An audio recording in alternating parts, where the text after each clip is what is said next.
नमस्ते, आपका फिर से स्वागत है। आज हम लोग इसकी तीसरी कड़ी में जा रहे हैं, जहाँ संतोष भाई साहब मेरे साथ हैं। अ, इसके पहले बहुत-बहुत उसमें धन्यवाद। जी, इसके पहले उसमें हम लोगों ने पुस्तक क्यों लिखी गई, इसकी स्ट्रेंथ क्या है, वीकनेस क्या है, पहले एपिसोड में। दूसरी कड़ी में हम लोगों ने बात की थी थोड़ा अमानी साहब की, अ, वीपी सिंह साहब, चंद्रशेखर साहब के आरएसएस से संबंध और बीजेपी से संबंध की। आज हम थोड़ी-सी बात कर लेंगे, इसको आगे बढ़ाते हैं इस कहानी को। इसमें अमिताभ बच्चन जो इस समय लिविंग लेजेंड बोले जाते हैं, हिंदुस्तान की फ़िल्म इंडस्ट्री को रूल करते हैं। एक समय ऐसा लगा था कि वो देश की राजनीति को रूल करेंगे और बहुत से लोग जब वो राजीव गांधी के साथ इलेक्शन जीत के आए, तो बहुत से लोग ये मान रहे थे कि अब आगे आने वाले समय में यही प्राइम मिनिस्टर होंगे। जैसे आज भी कुछ लोगों के बारे में कहा जा रहा है मोदी सरकार में कि अब यही प्राइम मिनिस्टर होंगे। He is a prime minister material. उसमें आपने एक बहुत साफ़गोई से एक बात कही और मतलब मेरे लिए थोड़ा ये था कि बाकी चीज़ें मैं समझता था, तेजी बच्चन जी, हरवंश राय बच्चन जी, मैं हरदम उनका आदर इसलिए करता हूँ कि वो हरवंश राय बच्चन जी के लड़के हैं, वो बड़ी एक बात है। लेकिन आपने जो भी लिखा है कि राजीव गांधी कभी-कभी जैसे आ जाते थे, हालाँकि मुझे नहीं पता राजीव गांधी पीते थे कि नहीं पीते थे और पीते थे तो कितना पीते थे। जैसे वो अब राजीव गांधी का मन होता था कि अब डांस दिखाइए तो वो डांस दिखाते थे और अमिताभ बच्चन जी को नाचना पड़ता था, उनको अच्छा लगे या ना लगे। क्योंकि आज तो मैं मानूँगा शाहरुख खान कम से कम पैसा लेके डांस कर रहा है। भाई डांस कराना है, पैसा दो, जहाँ कहो वहाँ डांस करूँगा, ये मेरा प्रोफेशन है। उस समय मुझे ऐसा लगता है कैश की जगह काइंड में वो सब एक्सचेंज होता था। शायद इसीलिए वो करते थे। दूसरी बात मैं इसलिए दर्शक आपको पाठकों को बता दूँ, आप लोग उसको पढ़िएगा। राजीव गांधी के की राय अमिताभ बच्चन के बारे में उन्होंने कहीं लिखा है और वो आप जब ठीक से पढ़ेंगे तो पूरा मैं उसका पूरा रेफरेंस नहीं अभी बता रहा। उन्होंने एक चीज़ कही थी, ही इज़ अ स्नेक। उन्होंने उनको कहा था कि ये साँप है और ये मैं डिटेल इसलिए नहीं बता रहा हूँ, आप लोग खुद पढ़िएगा, तो आपको रेफरेंस भी अच्छा लगेगा, किसने कहा, किसने बताया, कैसे बताया, वो बहुत स्पष्ट हो जाएगा। और एक तीसरी चीज़ जिसकी वजह से मेरा मतलब मैं बहुत सम्मान तो नहीं करता था, लेकिन एज़ अ एक्टर मेरे मन में बहुत उनके प्रति सम्मान ज़रूर था, नॉट एज़ अ पॉलिटिशियन और एज़ अ पर्सन। जो राहुल गांधी की फीस का मामला आपने बताया कि जब वो विदेश में पढ़ रहे थे और जो जो एक बड़ा कारण हुआ दूर जाने का, उस समय उन्होंने तुरंत इनकी मदद नहीं की थी, वो फीस माँगी गई थी। $1000 का उन्होंने जब चेक भिजवाया और उस समय शायद डॉलर मैंने देखा था 40-50 ₹40 के आस-पास का था। तो ₹40,000 आप एक मित्र की विधवा को अगर उसको उस समय ज़रूरत है और आपसे कह रही हैं दें, ये कहीं न कहीं वो पूरे उसको आपने बहुत संक्षेप में जैसे पिरो दिया है, बता दिया है। इसको थोड़ा-सा इस कैरेक्टर को ज़रा समझाइए क्योंकि देखिए, इसके जवाब में मैं खाली इतना ही कहता हूँ कि लोगों से कहीं किताब पढ़ें। मैं सिर्फ़ एक ही बात कहता हूँ कि सोनिया जी जीवित हैं, अमिताभ बच्चन जीवित हैं। जी, किताब को आए 1 महीना हो गया। किताब बुरी तरह से बिक रही है। देश के हर अखबार में, सोशल मीडिया में इस घटना के ऊपर चर्चा हो रही है।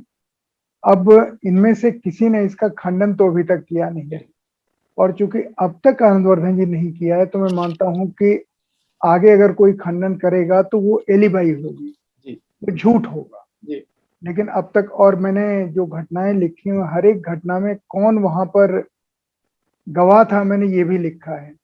यहाँ जी, तक कि मैंने मनमोहन सिंह कैसे बने, आपने देखा होगा, जी, उसकी की गवाही भी लिखी जी, है। जी, जी, तो मैं सिर्फ़ आपसे आग्रह ये कर रहा हूँ कि जो गवाह भी ज़िंदा हैं और पात्र भी ज़िंदा हैं, तो अगर कोई चीज़ गलत है तो उन्हें अब तक तो 100 बार मेरा खंडन कर देना चाहिए जी, था। जी, प्रेस में आके करना चाहिए था, मेरे ऊपर मुकदमा करना चाहिए था, किसी ने किया नहीं। जी, अब इसको मैं बार-बार नहीं दोहराऊँगा, लेकिन जी, ये मेरे लिए साख का सवाल है कि उन्होंने अब तक नहीं किया, इसका मतलब कि मैं सही हूँ, जी, मैं सही हूँ। जी, बस इसका इतना ही मतलब जी, निकलता है। पर ये एपिसोड इतना महत्वपूर्ण एपिसोड है। मैंने बार-बार कहा कि ये किताब मानवीय संवेदनाओं के विभिन्न स्वरूपों को भी दर्शाती है। तो आप देख सकते हैं कि जब एक यानी क्या होता है, कैसे-कैसे होता है और उस समय के लोगों में देखिए, उस समय के तो लोग ऐसे थे, आज के लोग तो और अजीब से हैं, हाँ, जी, आज के लोग। जी, तो लोग तुलना कर सकते हैं और इसमें एक चीज़ और बताऊँ कि जिन मिलेनियम जी, सज्जन का आप नाम ले रहे हैं, उनके जी, बारे में किसी को नहीं पता कि वो चावल के व्यापार में भी कभी थे। जी। वो ध्यान नहीं दिया आपने। नहीं, मैंने इसमें दिया है। मैंने जानबूझ के इसमें नहीं बताया कि वो ललित हाँ, सूरी और तो इनके मेरा साथ। मेरा मेरा हाँ, मेरा कहना है कि लोग अगर पढ़ेंगे तो उनकी आंखें खुली रह जी, जाएंगी। जी, और इसीलिए। आज आप 1 महीने के बाद इस किताब के रिलीज होने के मुझसे बात कर रहे हैं, और जितनी आपकी जैसी बड़ी दूसरी वेबसाइट हैं और बड़े अखबार हैं, हिंदुस्तान टाइम्स जैसे इसको प्रमुखता से इसके ऊपर स्टोरी कर चुके हैं, भास्कर इसको, हर जागरण स्टोरी कर चुका है, सब कर चुके हैं। तो मेरा कहना है कि अगर किसी में कोई होता हाँ, दम, हाँ, ये गलत है, तो अब तक वो खंडन कर चुके होते। कर चुका होता है। ठीक है, अब कर चुके हैं, अब करेंगे तो वो इसका मतलब है कि वो ठीक है। जैसे कोर्ट में गलत गवाह पेश किए जाते हैं वैसे वो कोशिश करें। नहीं, संतोष भाई साहब, मैं बिल्कुल ईमानदारी से आपका मुँह देख के नहीं बोल रहा हूँ। जैसे मैंने पत्रकारिता बहुत लेट शुरू की, जीवन की बहुत लेट स्टेज में आया। लेकिन मैं, जैसे होता नहीं है कि अपनी बिरादरी का कोई आदमी कर रहा है तो हमारी बस सीना चौड़ा हो जाता है। क्योंकि ये कहने की हिम्मत आज आज अमिताभ बच्चन को नहीं, मैं इसलिए कह रहा हूँ अमिताभ बच्चन को, आज किसकी हिम्मत है कि अंबानी के लिए कौन क्वेश्चन कर सकता है इस देश में? खैर, मैं अब आगे आ जाता हूँ पिक्चर की। मैं अपने दर्शकों को फिर बता दूं, रेखा जी के ऊपर एक लंबा एपिसोड है, रेखा जी और शबाना आजमी और जावेद अख्तर साहब के ऊपर। मैं उसको स्किप कर रहा हूं जानबूझ के, क्योंकि मेरे पास टाइम की थोड़ी दिक्कत है और मैं अपने को पॉलिटिकल चीजों में ज्यादा रख रहा हूं। लेकिन लोगों को अच्छा लगेगा जब वो देखेंगे कि रेखा जी का कैसे रहा, वो इंटरव्यू कैसे करती हैं, वो पत्रकार बनती हैं, और जावेद अख्तर साहब कैसे हैं, शबाना आजमी जो जो नज्म सुनाती हैं, फैज की वो नज्म, मतलब वो सारी चीजें वो हैं और इंटरेस्टिंग है अगर उसको आप पढ़ेंगे। मैं सीधे आ रहा हूं भाई साहब, एक चीज आपने बार बार उसमें बताया है कि ज्ञानी जैल सिंह साहब एज राष्ट्रपति भारत के, विश्वनाथ प्रताप सिंह को एक बार नहीं कई बार उन्होंने ये ऑफर किया कि आपको हम, 3 बार, जी, 3 बार। और 3 बार ये किया कि आपको मैं शपथ दिलाता हूं। अब मैं एक चीज आपसे ही समझना चाहता हूं, आप पत्रकार थे और आप ये देख रहे थे सामने से, हाइपोथेटिकली अगर ऐसा होता तो आपको क्या लगता है कि कांग्रेस पार्टी इनको नेता मान लेती या पार्टी टूट जाती? क्योंकि ऐसी मैं पूछ रहा हूँ ये चीज। मैं नहीं कह सकता आपसे क्या होता, क्योंकि ज्ञानी जी के दिमाग में कुछ तो रहा होगा, मैं एक अंदाजा लगा सकता हूँ।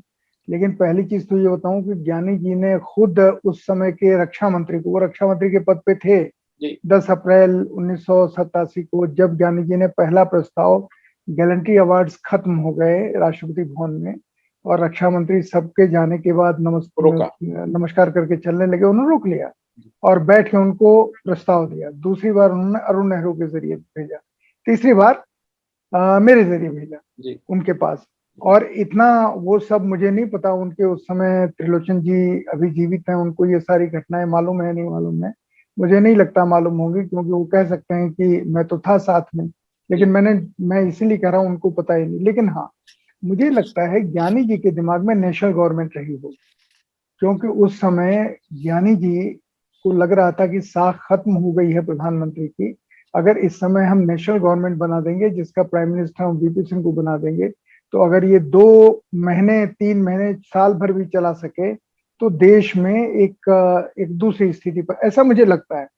पर वीपी सिंह बहुत साफ थे, तीनों बार प्रस्ताव को उन्होंने सधन्यवाद लौटा दिया। पहले खुद अपने आप कहा, फिर अरुण जी को कहा, और फिर मुझे कहा। नहीं, बिल्कुल नहीं, मैं इतिहास में ऐसे व्यक्ति के रूप में नहीं जाना जा सकता, जाना जाना चाहता हूं जो लोग कहें कि इस आदमी ने बिना चुनाव लड़े, बिना जीते प्रधानमंत्री का पद राष्ट्रपति के साथ कॉन्स्पिरेसी करके ले ली। जी, जी, लेकिन मुझे ये बहुत अच्छा लगा, कहाँ लोग राज्य मंत्री बनने के लिए कुछ भी कर जाते हैं, जी, जी, और कहाँ एक व्यक्ति 3 3 बार प्रधानमंत्री पद का प्रस्ताव आ रहा है और उस प्रस्ताव को अस्वीकार कर रहा है। और यही बात मुझे सोनिया गांधी जी के संदर्भ में लगी। मैं यहीं आपसे जिक्र कर दूं, जी, जब राजीव जी की हत्या हो गई, शहादत हो गई, और नरसिम्हा राव की जगह वो प्रधानमंत्री आसानी से बन सकती थी, उन्होंने नरसिम्हा राव को बनाने का इशारा किया।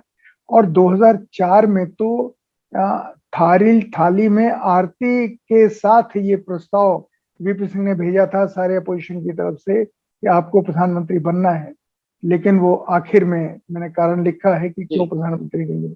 उन्होंने भी दोनों बार प्रधानमंत्री का पद ठुकराया, उनकी जितनी प्रशंसा होनी चाहिए इस देश में नहीं हुई, जी। ऐसा मुझे लगता है। प्रशंसा से ज्यादा मेरे ख्याल में लोग जो कहते हैं नैतिकता की बात होती है, उस नैतिकता में बहुत ऊपर है। और बार बार मुझे ऐसा लगता है इटालियन इटालियन करके कह देना जो लोग कर रहे हैं, वो या तो अपने साथ भी ईमानदारी नहीं कर रहे हैं और इस समय की राजनीति के साथ भी। मैं इस समय आपको एक चीज और साफ कर दूं। उस समय देखिए, हमारे दोस्त लोग बहुत सारे ऐसे हैं जिनको आप जानते हैं जो अफवाहें उड़ाने में उस्ताद हैं।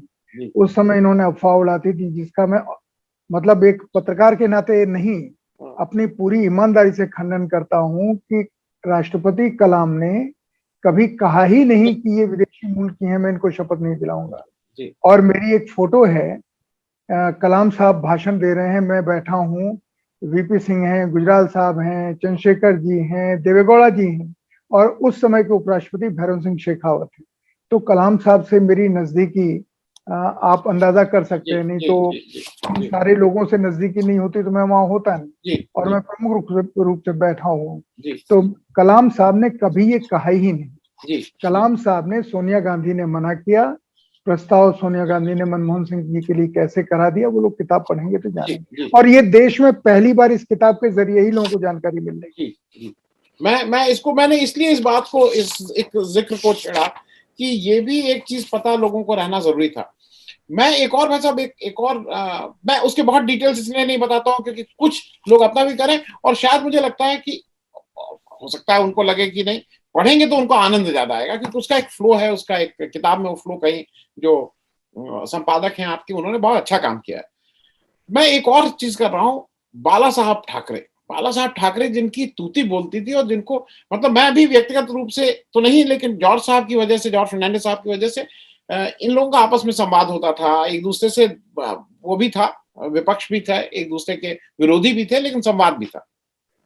बाला साहब ठाक जब वीपी सिंह पहली बार जाते हैं बंबई और उनका स्वागत होता है उसमें, दत्ता सामंत, मतलब वहां कैसे कैसे लोग इनका वो कर रहे हैं, बाला साहब ठाकरे, दत्ता सामंत, राज बब्बर के प्रयास से जो 87 की बंबई यात्रा, और उसमें जो मुझे एक विचित्र चीज लगी और बहुत मुश्किल चीज है कि बाला साहब ठाकरे के अनुरोध को मना कर देना कि मैं तुम्हारे घर के सामने से निकलूंगा, रुकूंगा नहीं।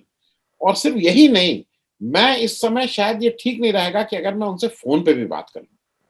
और मुझे लगता है कि जिस आदमी के पास कन्विक्शन है वही ये नो कह सकता है। तो इस पे थोड़ा सा एक बार कहिए, क्योंकि ये तो आप एक तरह से चश्मदीद गवाह हैं, तो उस समय। मैं जी बिल्कुल बिल्कुल बिल्कुल मैं बताना चाहूंगा, और मैं बताना चाहूंगा कि जितना वीपी सिंह का कन्विक्शन था, उतना ही बड़ा दिल बाला साहब ठाकरे का था, और समझदारी भी उतनी ही बड़ी थी।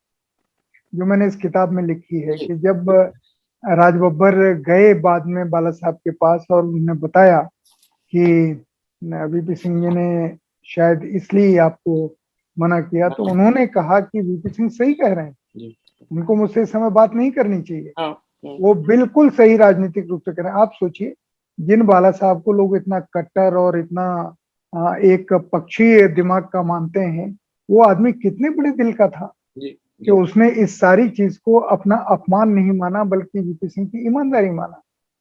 तो जी इसलिए मैंने ये आपसे कहा ना, मैं फिर दोहराता हूँ, जी ये किताब मानवीय संवेदनाओं की, मानवीय ईमानदारी की, और मानवीय रिश्तों की भी कहानी है। जी जी इन मैं सारे लोगों की आप जो भी आगे पूछेंगे, जी हर जगह पर वो मानवीय रिश्ते का बिल्कुल सामने दिखाई वो दिख देते हैं।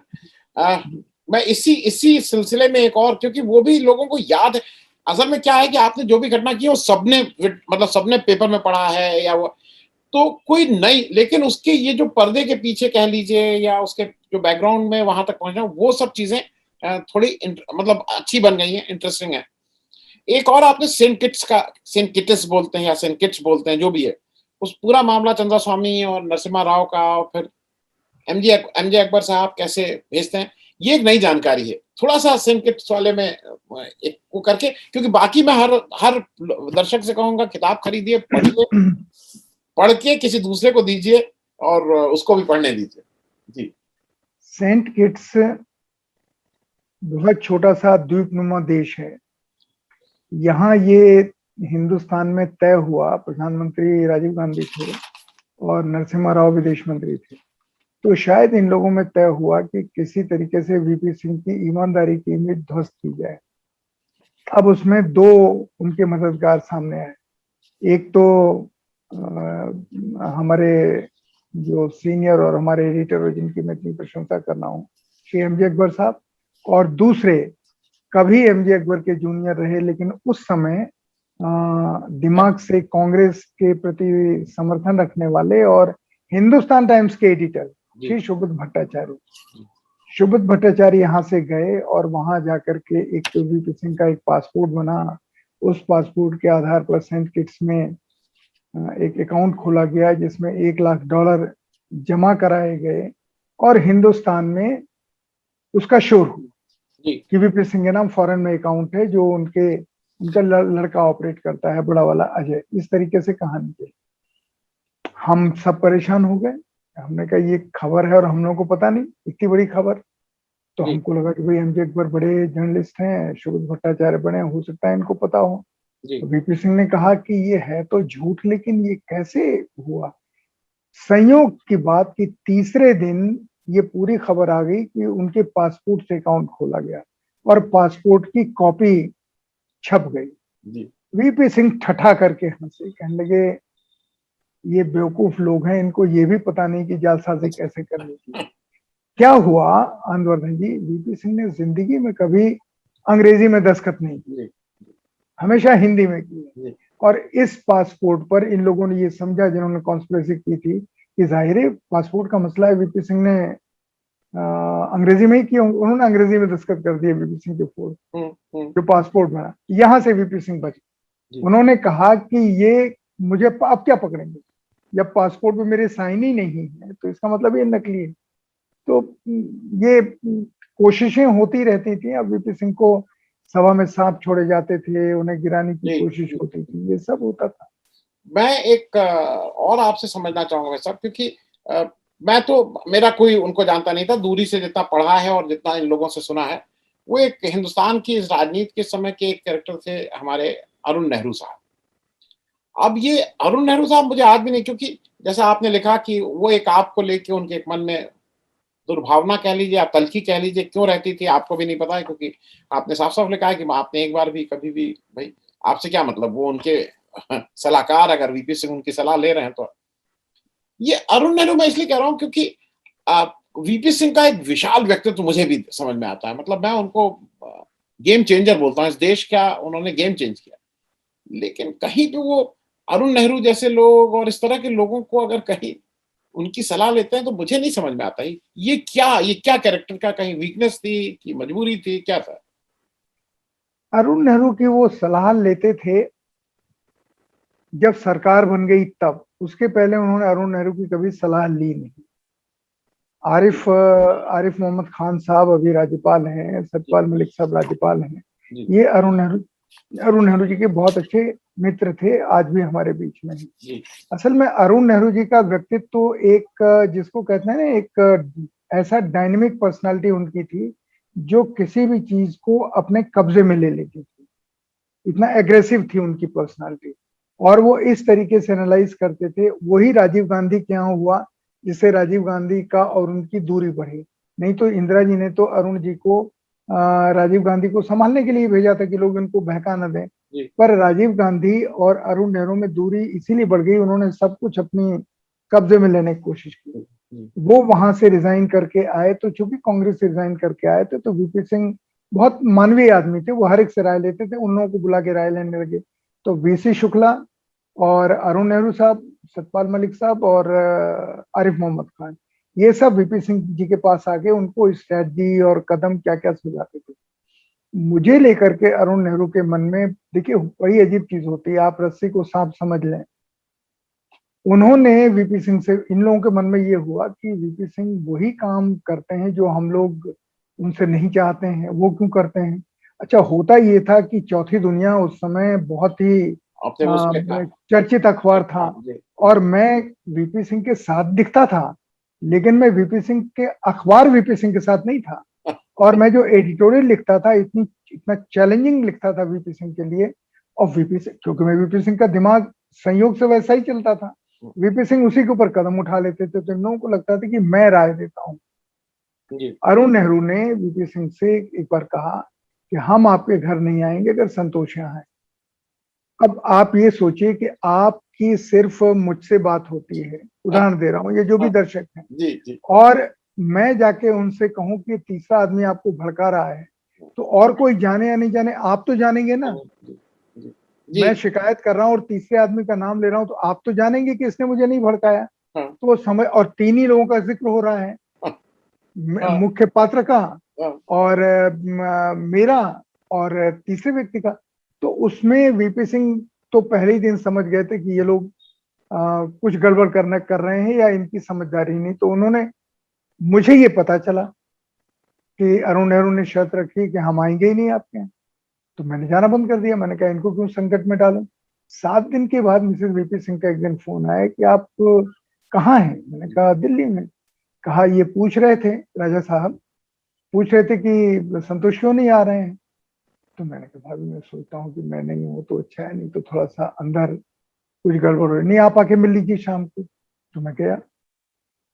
उन्होंने मुझसे पूछा आप आ क्यों नहीं रहे हैं आजकल। तो मैंने कहा इसलिए कि अरुण नेहरू ने आपसे कहा है, अगर मुझे सही पता है कि अगर संतोष आएंगे तो वो नहीं आएंगे। उनका कि अरुण अरुण की जगह पर है, वो अपना फैसला खुद करें, मैंने तो आपसे नहीं कहा आप आइए। तो मैं आने लगा। अरुण नेहरू 6 महीने नहीं गए वीपी आपने सिंह लिखा के है, जी, जी, जी। तो ये मैं अपने दर्शकों को इसलिए बता दूं क्योंकि ये आप पढ़ेंगे तो आपको ये बहुत छोटे-छोटे वो होंगे। इस एपिसोड का एक आखिरी प्रश्न जल्दी से भाई साहब, क्योंकि एक और आदमी को जिसको आपने बहुत ठीक से लिखा, और इलाहाबाद इलेक्शन जब हुआ था तो मुझे याद है हम लोग बहुत छोटे थे और हर एक को लगा था कि काशीराम कहाँ से खड़े हो गए, ये डायरेक्ट अपना वीपी सिंह हरा देते और एक काशीराम आके वोट काट रहे हैं। लेकिन वो जो काशीराम ने जो वीपी सिंह से उनकी दोस्ती और जिस रिश्ते को शायद उन्होंने जीवन भर निभाया, मुझे जैसा लगता है कि जब तक काशीराम जीवित रहे दोनों लोगों ने उस रिश्ते को निभाया। और वो एक प्रसंग जरा जल्दी से थोड़ा, क्योंकि काशीराम के बारे में लोगों को ये है ना कि भाई वो ये करते थे वो करते थे, वीपी सिंह के अगेंस्ट खड़े हो गए थे, बहुत से लोगों को उस समय लगा। मैं देखिए ये किस्सा तो किसी को नहीं पता, जी, मायावती जी को भी नहीं पता, क्योंकि काशीराम जी ने किसी को बताया नहीं। उनके साथ उस समय एक मिश्राम जी रहते थे, हो सकता है उनको बताया हो। लेकिन जिस तरीके से वीपी सिंह आए, उनको सोमपाल जी लेके आए, जिस तरीके से मैं काशीराम जी को लेके गया, मैं आपको बार बार कह रहा हूँ कि वो दौर मानवीय संवेदनाओं का और मानवीय रिश्तों का दौर था।